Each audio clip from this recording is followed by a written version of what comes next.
this light bulb, which has literally been flickering longer than Henry Kissinger, who just turned 100, has been alive. 1901, we believe, is when the light bulb was donated by Dennis Burnell, who owned the Livermore Power and Water Company. A major one in 2013 after he'd already been retired for a decade. Some machines simply refuse to die. Built more than a century ago, they still glow, tick, move, and roar to life today. A light bulb that has burned for over 100 years. A clock that never stopped ticking. Many survived wars, outlasted empires, and the people who built them.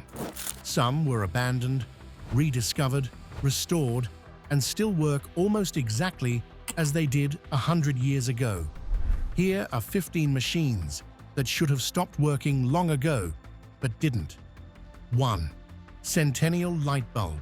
Behind the garage doors of the Livermore Fire Station to see this, the world's oldest light bulb. Imagine stepping into a fire station in Livermore, California, and seeing a humble light bulb glowing quietly above the engine bay, 24/7, day after day, year after year. This isn't just any bulb, but the Centennial light, the longest burning light bulb ever verified, and it has been glowing since 1901 with almost no interruption. Well, we're actually here to see the Centennial bulb. And the Centennial bulb is a light bulb that has been burning constantly since 1901. Handcrafted by the Shelby Electric Company in Ohio in the late 1890s and gifted to the local fire department, the Centennial light was originally rated at about 60 watts. Today, it emits roughly 4 watts, about as much as a nightlight. But that gentle, amber glow represents over 1 million hours of continuous operation. The age of this simple bulb is astonishing, but so is the way it has endured. Modern bulbs are designed with thin tungsten filaments and often burned on and off, and this creates stress, eventually leading to failure. But with the Centennial light, it uses a thick carbon filament and has hardly been extinguished, avoiding the expansion and contraction that can weaken filaments over time. In fact, the bulb lived so long that it earned recognition from the Guinness World Records, Ripley's Believe It or Not, and even General Electric, with engineers confirming its authenticity and endurance. Today, visitors can visit the Centennial light in person or watch it over webcam. The bulb even has its own dedicated webcam so that anyone in the world can confirm that it is indeed still shining its light upon the world. But you won't believe that a more complex machine has been running since the 1700s. 2. Newcomen engine.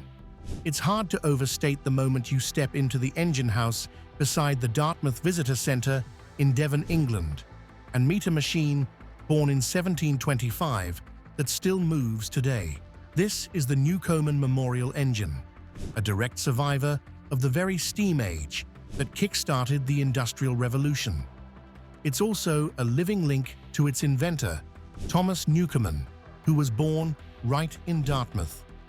More than 3 centuries ago, coal miners struggled with flooding in deep shafts, threatening coal supply and the livelihoods of countless workers. Newcomen was an ironmonger turned engineer, and he offered a bold solution. He suggested that they take advantage of the power of fire and water in a way that no one had before. In his atmospheric steam engine, steam filled a cylinder and was then chilled with cold water to form a vacuum. Atmospheric pressure pushed the piston down, driving a giant beam that powered water pumps deep underground.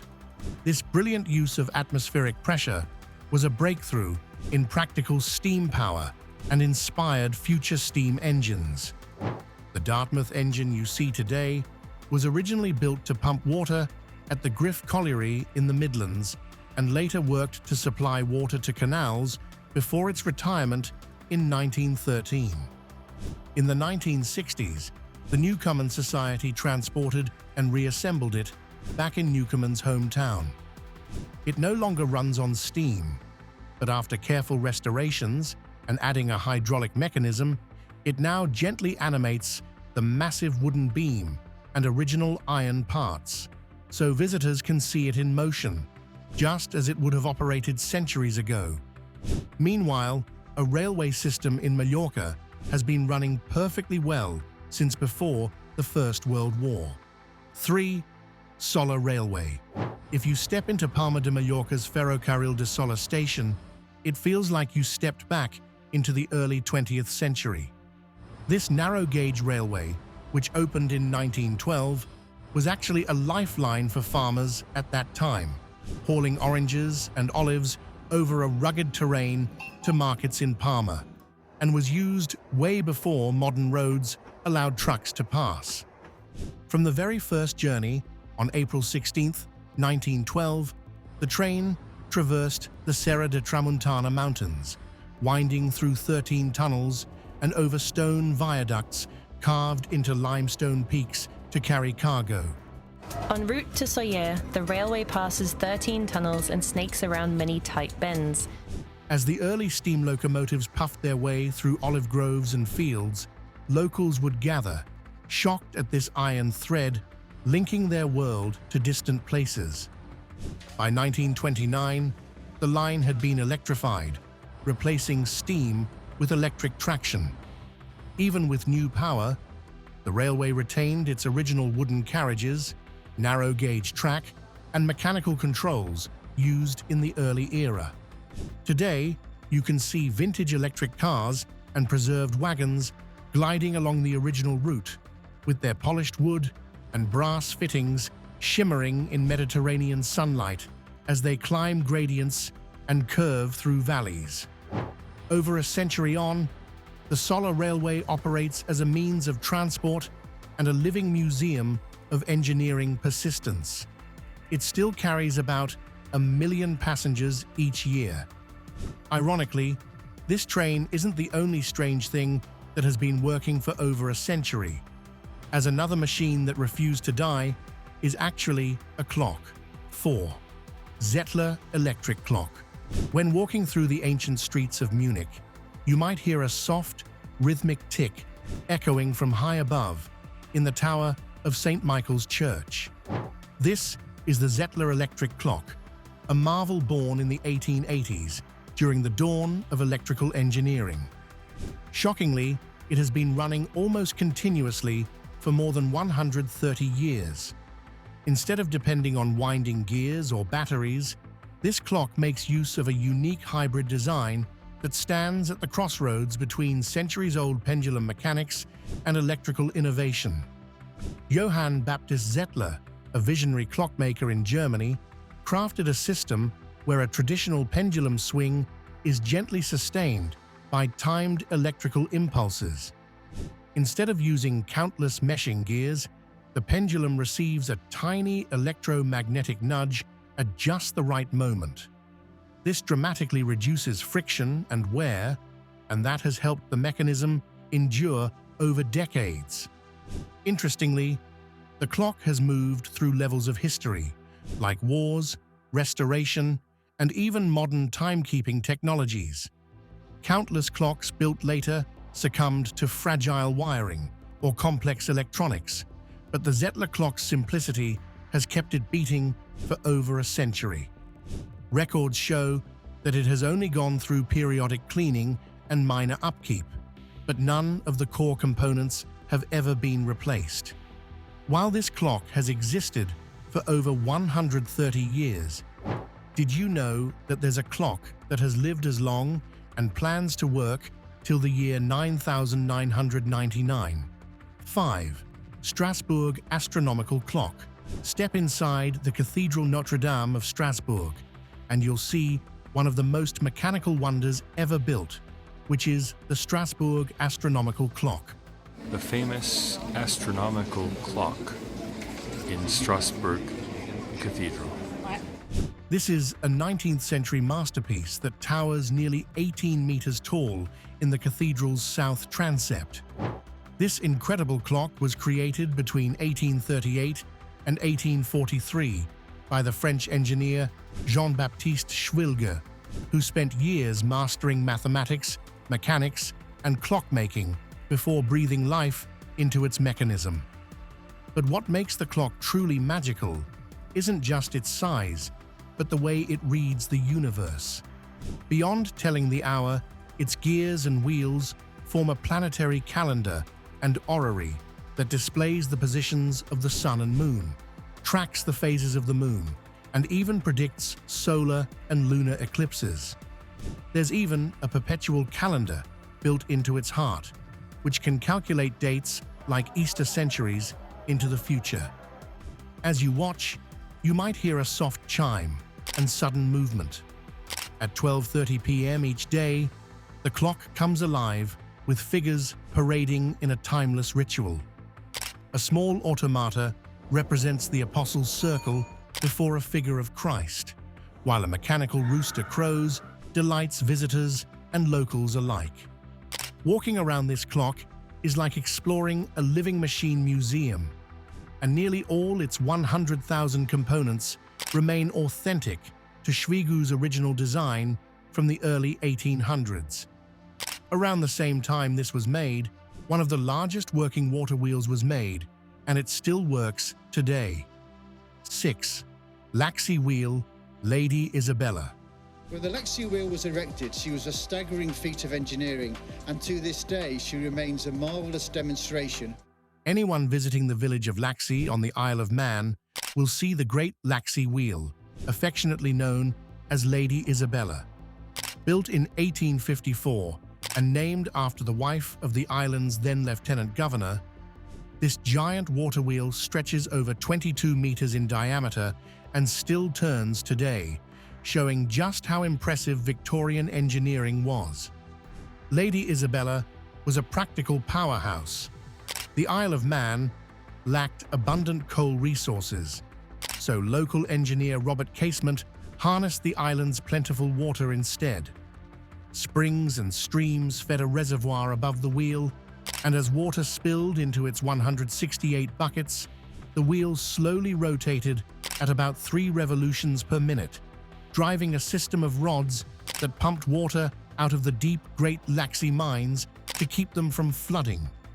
Although the mine shut down long ago, the wheel has become one of the island's most iconic landmarks and was even saved from demolition in the 20th century by preservation efforts. It was later cared for by Manx National Heritage. Today, Lady Isabella is a living link to the Industrial Revolution. In the 1800s, they built a cable car in San Francisco, and it's still running today. 7. San Francisco Cable Car Powerhouse. San Francisco's cable car powerhouse was built in the 19th century and still quietly powers one of the city's most iconic transit systems. Housed inside the Cable Car Museum at 1201 Mason Street, this building wasn't originally a museum, but it was the heart of the cable car network, which had huge winding drums, sheaves, gears, and motors that pulled steel cables beneath the streets to move the cars above. In the earliest days, steam engines and boilers produced the power needed to turn the cables that ran under Market Street, Powell Street, and other routes. These cables were endless loops driven by massive rotating wheels. Today, although the system uses electric motors instead of steam, the core mechanical principles remain faithful to that 19th century design. The underground cables move at a constant speed, while gripmen aboard the cars reach down through a slot in the street to latch on with a clamping grip, and it doesn't need an onboard engine. From the elevated viewing platforms in the powerhouse, you can watch the big spinning wheels and tension sheaves in action, pulling cables that snake out beneath the streets and around the city. It's mesmerizing to watch this, because the steel and motion work as they have for over a century. The Cable Car Museum also displays antique cable cars from the 1870s, historic photos, grips, brake mechanisms, and explanatory exhibits, giving real insight into how this unique transit system was engineered and has endured. Many trains that were made over a century ago are actually working perfectly today, and the Ffestiniog railway steam locomotives are some of them. 8. Ffestiniog railway steam locomotives. Just imagine riding in a piece of railway history that dates back more than 150 years. This is the 1907 W.T. Carter and Brothers Class B Shay locomotive. On the Ffestiniog Railway in North Wales, some of the earliest narrow-gauge steam locomotives ever built still operate on their original line, and they were offered a view of spectacular scenery that wouldn't seem out of place in a Victorian postcard. What makes these engines so shocking isn't just the age, but the fact that over the years, they have been lovingly restored and maintained so that their cylinders still breathe fire and steam like they did in the 1860s. Two of these original locomotives are Prince, built in 1863, and Palmerston from 1864, which continue to pull trains across the same tracks they first worked on over a century and a half ago. Prince is especially special because it's the oldest steam locomotive in the world, still operating on its original railway, and even starred at major rail heritage events. Palmerston is also an important piece of history. After years of hard use and time serving as a stationary boiler during wartime, it was thought to be beyond repair. But then, it was rescued, restored, and returned to steam. These locomotives aren't static, but they still have steam rising from their boilers as volunteers and engineers take care of them. Another impressive engine that has been running for over 2 centuries is the James Watt beam, which was restored and continues to operate. 9. James Watt beam engine. If you walk into the London Museum of Water and Steam in Brentford, you'll be surprised to see one of the oldest beam engines in the world. These are the Cornish beam engines, which are massive machines that once pumped clean water from the River Thames into the homes and streets of Victorian London. It has been preserved and now works today, so visitors at the museum can see it in motion. These engines are living reminders of an age when steam was king.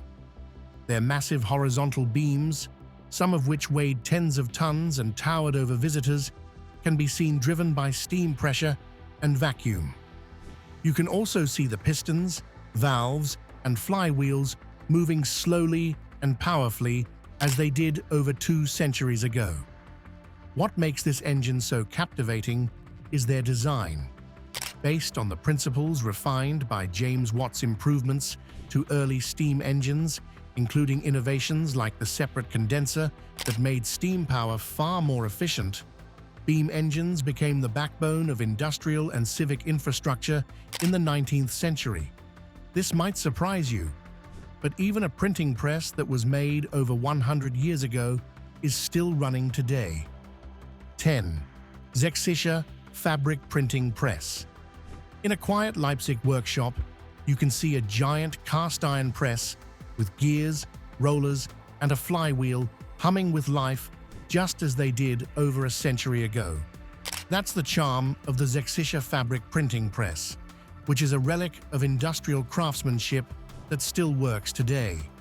This machine, built in 1910, belongs to the old world of letterpress printing, the traditional technique in which inks are applied from a raised surface onto paper or fabric.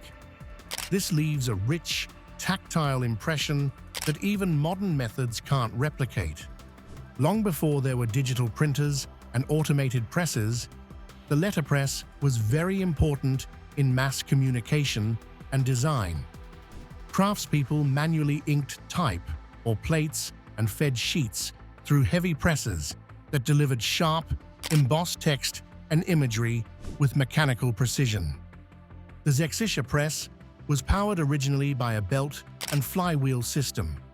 Its solid cast iron frame and carefully machined gears were built to last a long time, and while the consumables like ink rollers have been replaced over time, the core mechanical parts remain original. It's proof of the early 20th century German pressmaking. The printing press still operates as it used to, applying ink evenly and delivering crisp impressions. While it seems believable that there's a printing press that has been working for over a century, another shocking machine that seems to live forever is the Harwell Decatron computer. 11.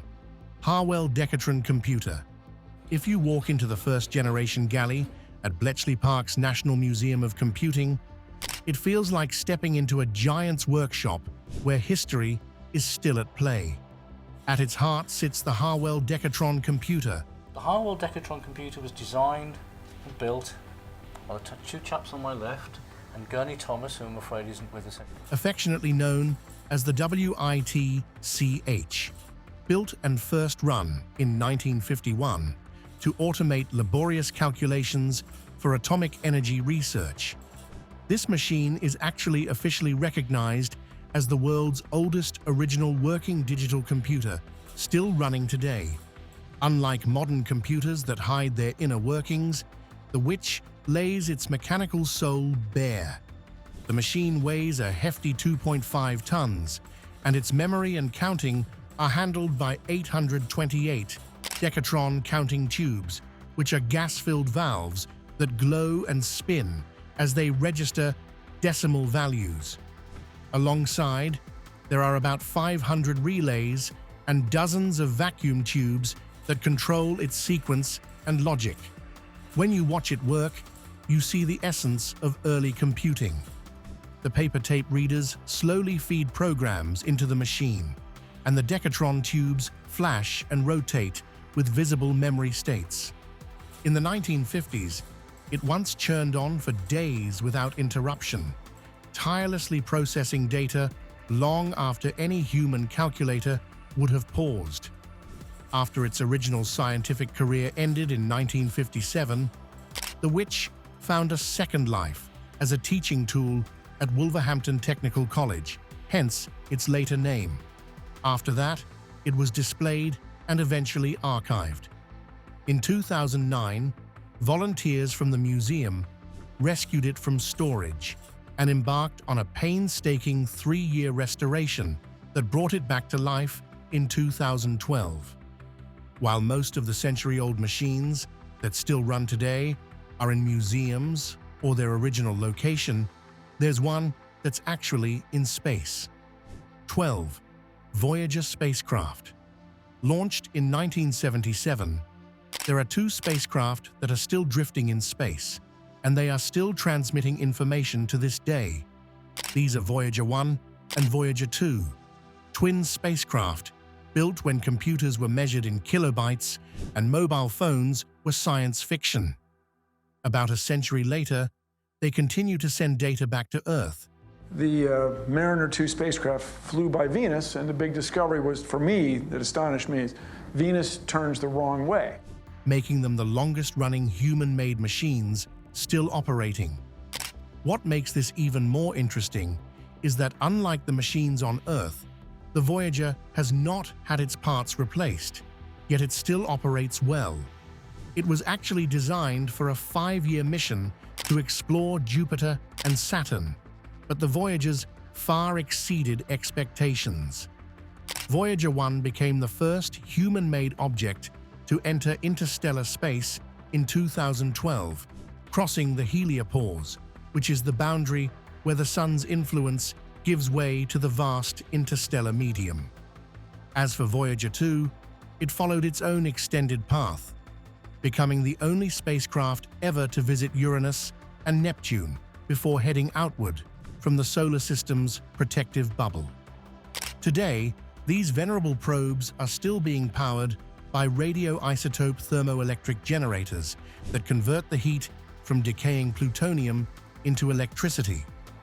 As the plutonium fuel dwindles and the power output gradually falls by a few watts each year, NASA engineers strategically shut down non-essential systems to keep at least some scientific instruments running into the 2030s, continuing to return unique measurements about cosmic rays, magnetic fields, and the space environment far beyond the planets.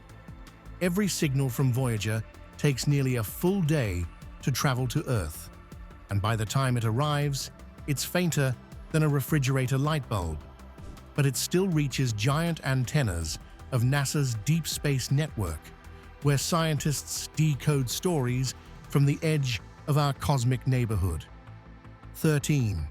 Jensen Machine Works Steam Engine. And then there's the Jensen Machine Works Steam Engine. This is run my old Jensen steam engine here behind me. I've had this thing for probably about 30 years. It's been several years since I had it fired up. Which you can still see running in Rhode Island at the New England Wireless and Steam Museum.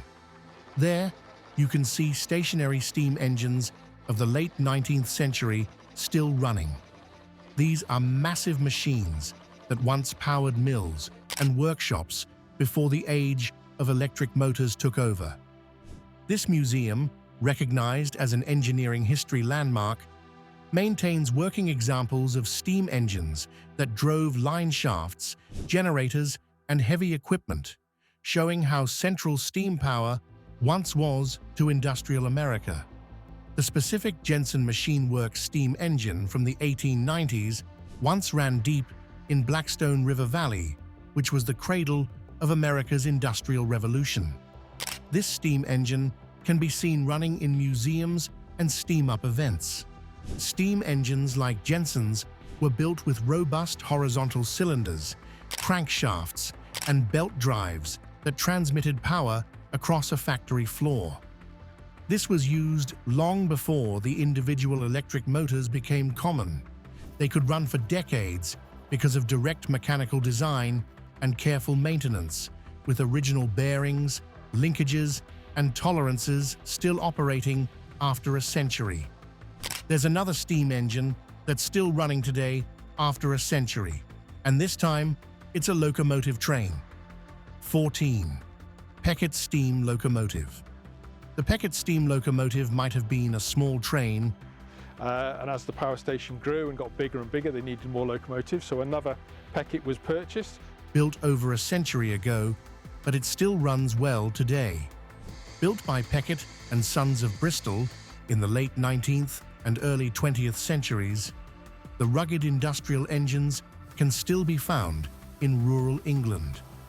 These compact yet muscular machines were designed for the everyday grit of industrial life, like shunting guns at quarries, docks, steelworks, and gasworks across the UK.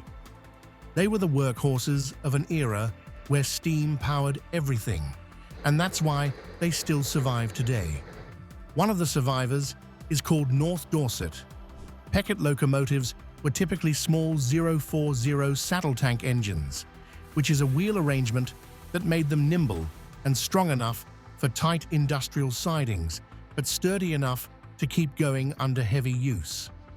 Over 140 of the W4 class alone were built between 1885 and 1906, and thanks to rugged design and generous standardization of parts, many Peckett engines have lived longer than they were meant to and even been preserved. 15. Tower Bridge hydraulic system.